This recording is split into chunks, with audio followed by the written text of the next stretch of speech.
नमस्कार दोस्तों, मेरा नाम है विशाल और आप सबका स्वागत है स्टॉक बॉक्स के stock market business and financial updates में। यहाँ पे मैं डिस्कस करने वाला हूँ दुनिया भर की ऐसी खबरें जो आपको फाइनेंशियली इम्पैक्ट कर सकती है। मतलब कल को आपका इनकम घट सकता है, बढ़ सकता है, एक्सपेंसेस बढ़ सकते हैं, घट सकते हैं या फिर आपको नई अपॉर्च्युनिटीज़ पता चल सकती है इन्वेस्टमेंट की या आपके पोर्टफोलियो का वैल्यू बढ़ने वाला हो, गिरने वाला हो, ऐसी कोई खबर है तो वो भी यहाँ पे मैं डिस्कस करूँगा। सो दुनिया भर के सारे इवेंट्स को हम चूज़ करेंगे, पिक करेंगे वो इवेंट्स जो हमें सिर्फ फाइनेंशियली इम्पैक्ट कर सकते हैं डायरेक्टली या इनडायरेक्टली। तो अगर ऐसी वीडियोज़ आपको पसंद है तो आप चैनल को भी सब्सक्राइब कर लो एंड इस वीडियो को आप लाइक कर दो। शुरुआत करूँगा मैं आज के सबसे पहले आर्टिकल से और ये है रियल्टी फर्म्स के बारे में। अब देखो हम डिस्कस तो रियल्टी फर्म्स कर रहे हैं, लेकिन एक चीज़ जिस पे हम लोग स्टार्टिंग से बहुत बुलिश रहे हैं, वो भी है, वो वर्ड है डेटा सेंटर्स। इंडिया में मैंने कई बार लोगों को कहा है कि आप आईटी सेक्टर में इन्वेस्ट तो कर रहे हो, बहुत बड़ा आईटी सेक्टर, स्पेसिफिक नीश पकड़ो, डेटा सेंटर्स, क्लाउड कंप्यूटिंग, यहाँ पर सबसे बड़ा स्कोप है। तो डेटा सेंटर्स इंक्रीजिंगली अगर आप देखोगे तो ये रियल एस्टेट लैंडस्केप को काफ़ी फ़ायदा पहुँचा रहे हैं क्योंकि डेटा सेंटर्स में क्या चाहिए आपको? बड़ा रियल एस्टेट चाहिए, पावर कंज़म्पशन चाहिए बहुत अच्छा। तो यहाँ पे जितनी भी फर्म्स अगर आप देखो बहुत सारी वो डेटा सेंटर्स में नहीं इन्वेस्ट कर रही हैं। वो उन कंपनीज़ को चूज़ कर रही है जो रियल एस्टेट कंपनीज़ है क्योंकि उनको भी बहुत फ़ायदा होगा। डेटा सेंटर्स के लिए बड़ा इंफ्रास्ट्रक्चर चाहिए होता है क्योंकि। तो जो कंपनीज़ जिनका रिच एक्सपर्टीज़ है, कहाँ पे लैंड एक्विजिशन में क्योंकि इंडिया में लैंड खरीदना भी कोई ईज़ी टास्क नहीं है। एक कंपनी के लिए बहुत ही डॉन्टिंग टास्क होता है लैंड खरीदना। कंस्ट्रक्शन हो गया और गवर्नमेंट के अप्रूवल्स लेना भी एक बहुत ही अलग टाइप की एक्सपर्टीज़ है जो कुछ लोगों की होती है जिसमें। तो यहाँ पे बड़े-बड़े जो कंपनीज़ और ग्रुप्स हैं जैसे अनंतराज, लोधा, एल&टी रियल्टी, डीएलएफ, पंचशील रियल्टी, रसम ये सारे आप नाम देख सकते हो यहाँ पे। ये सारे नाम हैं। बहुत सारे क्या कर रहे हैं कि डेटा सेंटर को as a future proof asset देख रहे हैं जहाँ पे लॉन्ग टर्म रिटर्न्स हैं, ठीक है? तो ये कंपनीज़ जो one of the smartest real estate companies है इंडिया में सबसे ज़्यादा पैसा कमा रही हैं, सबसे सक्सेसफुल है। ये बुलिश हैं किस पर? डेटा सेंटर्स पर अपने बिज़नेस के लिए। तो आप सोचो कि आपको ज़रूर इस पे थोड़ा ध्यान देना चाहिए। As an investment point of view या फिर आप जैसे भी सोचो। तो यहाँ ये सेगमेंट काफ़ी प्रॉमिसिंग लग रहा है। 20% का आरओआई एक्सपेक्ट कर रहे हैं, 20% रिटर्न ऑन इन्वेस्टमेंट, ठीक है? तो ये डाइवर्सिफ़ाई कर रहे हैं अपने पोर्टफोलियोज़ को और अपसाइड डिमांड देख रहे हैं डेटा सेंटर्स में, जो लार्ज ग्लोबल कैपेसिटी सेंटर्स हैं और जो एआई अडॉप्शन है इसकी वजह से और तेज़ी से बढ़ रहा है। तो रियल एस्टेट डेवलपमेंट इनका कोर स्ट्रेंथ है। ये कह रहे हैं कि हमारा जो मेन काम है क्या है रियल एस्टेट डेवलपमेंट और डेटा सेंटर्स हमारे लिए क्या है एक कॉम्प्लीमेंट्री एक्सटेंशन है हमारी कैपेबिलिटीज़ का मतलब हमें कुछ नया करना ही नहीं है। हम जो कर रहे थे हमें वो इनके लिए करना है और वहीं पे हमें 20% का आरओआई मिल रहा है, जो शायद और कहीं ना मिले हमें। तो इंडस्ट्री एक्सपर्ट्स बिलीव कर रहे हैं कि डेवलपर लेवरेज कर रहे हैं, यूज़ कर रहे हैं अपनी एक्सपर्टीज़ का लैंड एक्विजिशन में, कंस्ट्रक्शन में, गवर्नमेंट अप्रूवल में। यही कोई फॉरेन एमएनसी आ जाए उसकी हालत खराब हो जाती है ये सारी चीज़ें करने में। लेकिन इंडियन कंपनीज़ के अच्छे एक्सपर्टीज़ है, अच्छा नेटवर्क होता है इनका विद इन गवर्नमेंट, तो ये अप्रूवल्स उन्हें जल्दी मिलते हैं।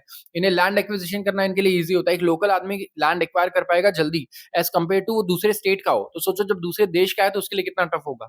तो वो कंपनीज़ भी इन पर ही रिलाय करने वाली हैं, ठीक है? परमिट्स के लिए, कंस्ट्रक्शन डेवलपमेंट, सोर्सिंग इंफ्रास्ट्रक्चर, ये सारी चीज़ें इनके लिए करना is not a very big task as compare to a multinational company. तो इंडिया का जो डेटा सेंटर कैपेसिटी है, ये 4500 मेगावाट क्रॉस कर जाएगा 2030 तक, ठीक है? मतलब 20 से 25 बिलियन डॉलर का फ्यूचर इन्वेस्टमेंट मटेरियलाइज़ हो जाएगा, जहाँ पे रियल एस्टेट फुटप्रिंट ही हमारा 55 मिलियन स्क्वायर फुट है। तो एआई और क्लाउड अडॉप्शन इसकी वजह से डेटा सेंटर्स सबसे ज़्यादा बढ़ने वाले हैं क्योंकि क्लाउड कंप्यूटिंग में भी आपको डेटा सेंटर्स चाहिए, क्लाउड अडॉप्शन में, एआई में भी आपको डेटा सेंटर्स की ज़रूरत है यहाँ पे। तो इसी रिस्पॉन्स में जो मेजर डोमेस्टिक और इंटरनेशनल प्लेयर्स हैं, वो इन्वेस्ट कर रहे हैं, बहुत ही हेवी इन्वेस्टमेंट्स आ रही हैं इसमें और हाइपर स्केल और एज डेटा सेंटर्स बिल्ड कर रहे हैं अक्रॉस कंट्री और मैं कहूँगा अक्रॉस द होल वर्ल्ड। तो यहाँ पे रियल एस्टेट कंपनीज़ तो एटलीस्ट इस पे काफ़ी ज़्यादा बुलिश और वो बिलीव करती हैं कि ये होना ही होना है। तो देखो यहाँ पे डेवलपर्स की बात करें अडानी, लोधा, पंचशील इनके आप इन्वेस्टमेंट देखो अडानी ने $10 बिलियन के इन्वेस्टमेंट कर दिए हैं, लोधा ग्रुप ने $8.2 बिलियन के और पंचशील ने $2.4 बिलियन का और डेटा सेंटर प्रोवाइडर पार्टनर कौन है? इनका एज कॉनिक्स है, अमेज़न वेब सर्विसेज़ है और साथ में ब्लैकस्टोन है। तो यहाँ पर आप ज़रूर नज़र डालो अगर आपका पोर्टफ़ोलियो है तो देखो कि ऐसा तो नहीं है कि जो फ्यूचर की कंपनीज़ है आपने वो बिल्कुल ही मिस कर दिया है। अभी तक जो कंपनीज़ अच्छा करते आ रही थी, ज़रूरी नहीं है कि वही आगे अच्छा करेंगी। फ्यूचर में नई चीज़ें आ रही हैं, तो जो कंपनीज़ की एक्सपर्टीज़ वहाँ पर है, आपको वहाँ फ्यूचर के लिए इन्वेस्ट करना है तो फ्यूचर के बारे में सोचना होता है। अब अगले आर्टिकल की बात करूँगा मैं, ये है ट्रेड गैप के बारे में कि ट्रेड गैप हमारा नैरो हो गया और एक्सपोर्ट्स डिप हो गए हैं 2.2%। तो ये कैसी न्यूज़ है? मैं कह रहा हूँ ट्रेड गैप मतलब जो डेफ़िसिट है, डेफ़िसिट मतलब होता है export minus import. Deficit create ही तब होता है जब एक्सपोर्ट कम हो और इम्पोर्ट ज़्यादा हो। तो डेफ़िसिट लेकिन कम हो रहा है, राइट? मतलब हमारे एक्सपोर्ट बढ़ रहे होंगे या तो इम्पोर्ट घट रहे होंगे, तभी डेफ़िसिट कम होगा। लेकिन इसमें साथ में लिखा है कि एक्सपोर्ट भी घट गया और डेफ़िसिट भी घट गया, तो ये क्या चीज़ है? तो इंडिया का जो गुड्स एक्सपोर्ट है, ये 2.17% डिक्लाइन हुआ है। हमने 2.17% कम एक्सपोर्ट किया और ये 38.73 बिलियन हो गया मई में, ठीक है? और ट्रेड डेफिसिट आ गया 21.88 बिलियन पे in the month from 26 billion in April. तो ट्रेड डेफिसिट इसीलिए घटा है क्योंकि एक्सपोर्ट तो घटा ही है लेकिन इंपोर्ट और ज़्यादा घटा है। तो import decline 1.6% to 60.6 billion in May and gold imports 12.6% घट गए। अब तो गोल्ड इंपोर्ट्स इंडिया का एक बहुत बड़ा पार्ट है। मैं बताऊँ इंडिया के जो फॉरेक्स रिजर्व्स है ना, मतलब जो हम डॉलर पे करते हैं, राइट? इंपोर्ट करने के लिए, तो इसीलिए हमें डॉलर का रिजर्व्स भी मेंटेन करना पड़ता है। तो डॉलर रिजर्व्स हमारे सबसे ज़्यादा जाते ही इंपोर्ट बिल में हैं, जो ऑयल का होता है या तो फिर गोल्ड का होता है। ठीक है? तो डिस्पाइट ग्लोबल पॉलिसी अनसर्टेनिटीज़ है रिगार्डिंग ट्रेड, मतलब क्या होने वाला है पता नहीं, ट्रेड वॉर बढ़ेगा, अब तो इज़राइल और ईरान का कॉन्फ्लिक्ट चल रहा है। तो we have done extremely well, ये कहना है हमारे कॉमर्स सेक्रेटरी का, तो उन्होंने कहीं न कहीं अपनी पीठ थपथपाई है। एक्सपोर्ट्स जो यूएस को है वो 16.9% बढ़े हैं, ठीक है? और electronic goods, inorganic, organic chemicals, pharma, readymade garments, यहाँ पे आउटबाउंड शिपमेंट आई है।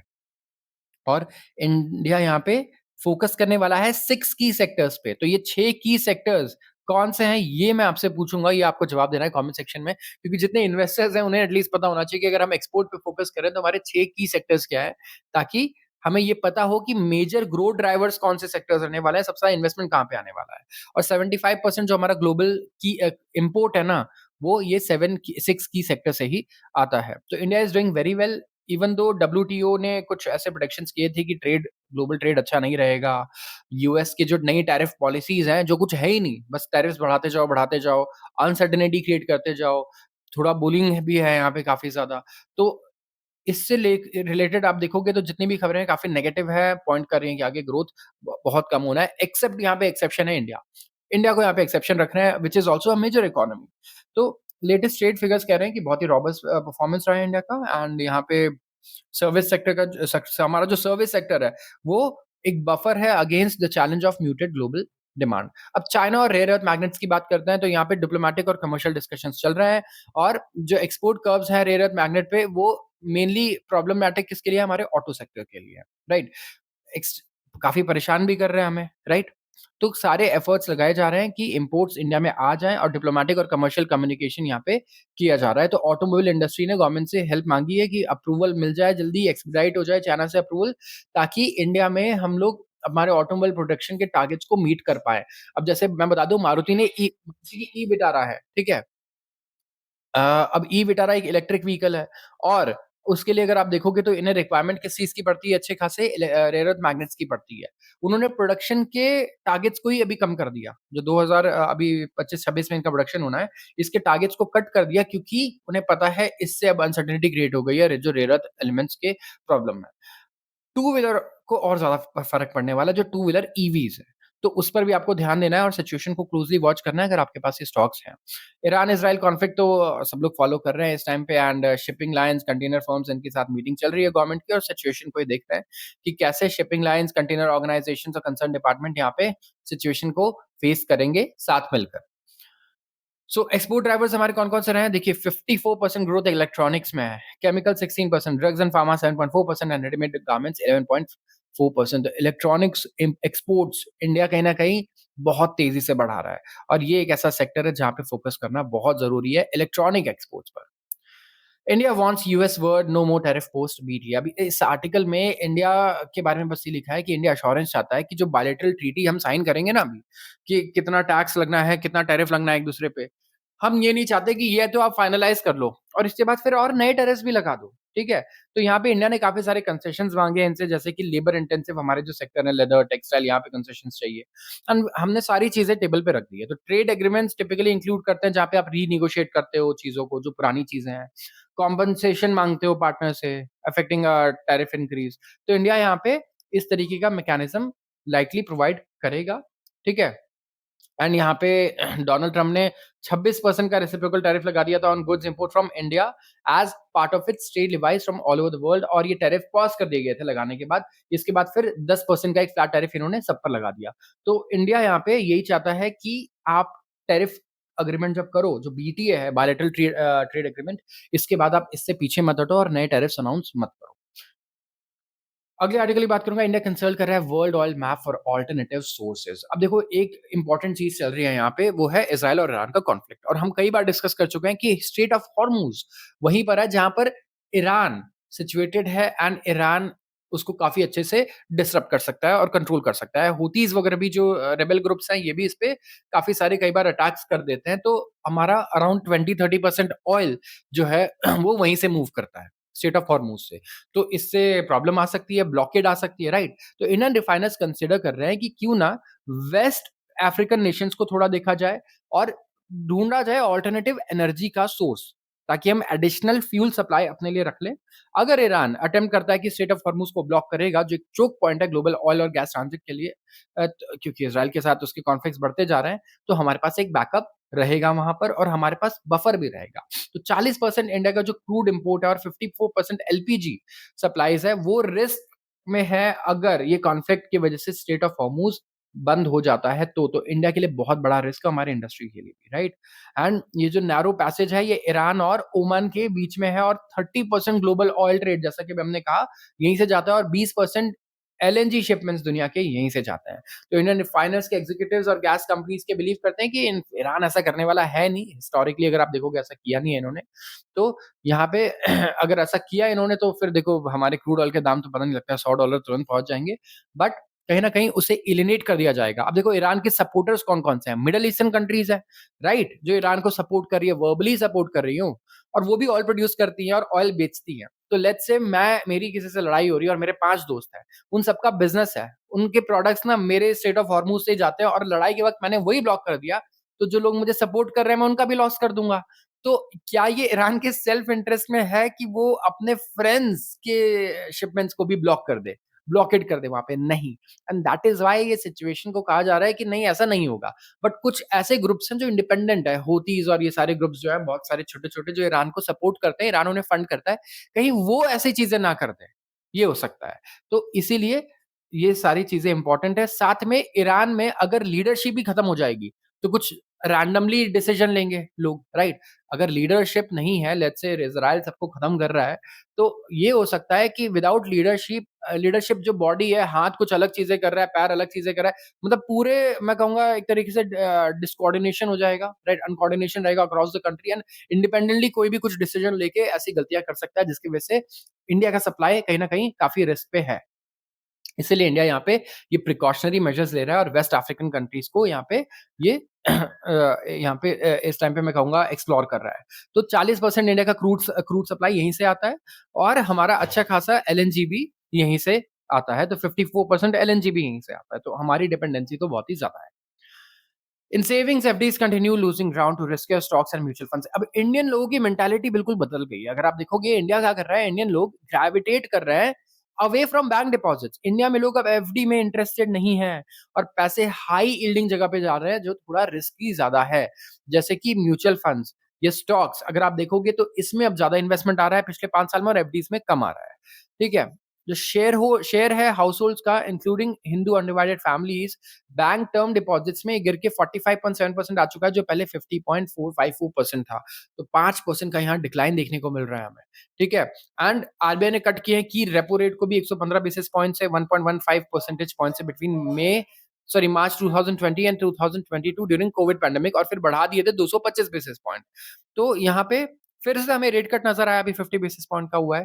तो जो इंडिविजुअल्स हैं और सेविंग डिपॉजिट्स हैं, अभी भी ये स्टडी है, 77% है during the first 5 period, RBI का डेटा दिखाता है। तो इंडिविजुअल स्टडी है, लेकिन हिंदू अनडिवाइडेड फैमिलीज और ये सारे लोग, अगर आप देखोगे, दूसरे ऐसे इंडिविजुअल्स हैं जो म्यूचुअल फंड्स वगैरह में काफी ज्यादा इन्वेस्ट कर रहे हैं, स्टॉक्स में डायरेक्टली ज्यादा इन्वेस्ट कर रहे हैं, और एफडी अब उन्हें कुछ ज्यादा नहीं भा रहा है, ज्यादा रिटर्न्स देखने के बाद मार्केट्स में।